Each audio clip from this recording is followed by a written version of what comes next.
the simple truth is that over the last 10 years, gold did not help you very much if you're a US dollar investor. Now, in other currencies, it did well, but over the last 10 years, it did not.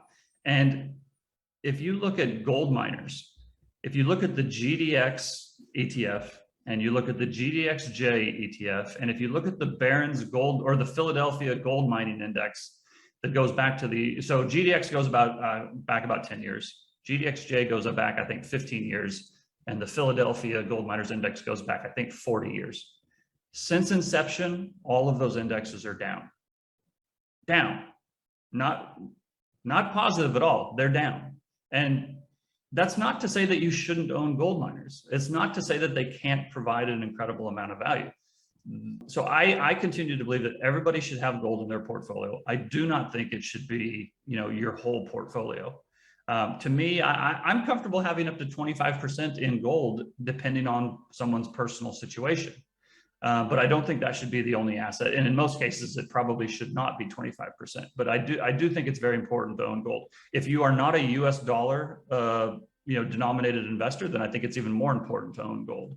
If you are a US dollar investor, I think you own gold, and think of it as an insurance policy. Don't think of it as your get-rich-quick scheme.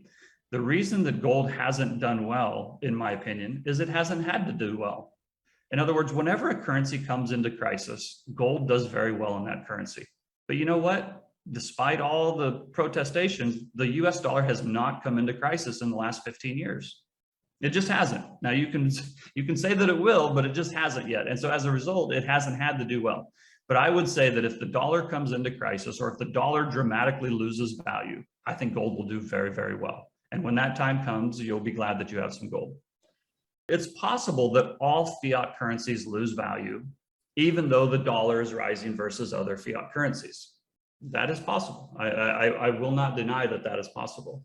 And it's part of my thesis is that we will get into a period where the US dollar and gold will rise together versus all other currencies and against many other assets. We're just not there yet.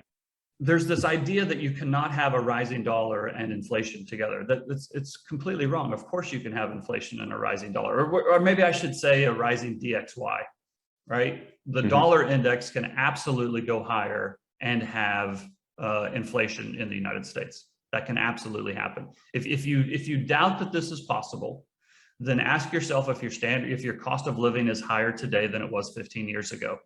And if your cost of living is higher today than it was 15 years ago, and then you go look at the DXY index from 15 years ago and you realize the DXY is up 20% or more, then now you had a rising DXY and inflationary pressures, right? So it can absolutely happen. And I think as we get further into this crisis, I don't think people will put all of their money into the dollar. I just think the money that, I think they'll put a lot of it in the dollar, but they'll probably start putting money into gold as well, right? And if we get into a sovereign debt crisis where, government bonds are being, rejected and nobody wants to buy government bonds, well, then that's going to open up new assets to receive those flows. I think US equities would be one of them, but I think gold would be one of them as well. I'm a big proponent of gold. I think it could do very, very well in the years ahead.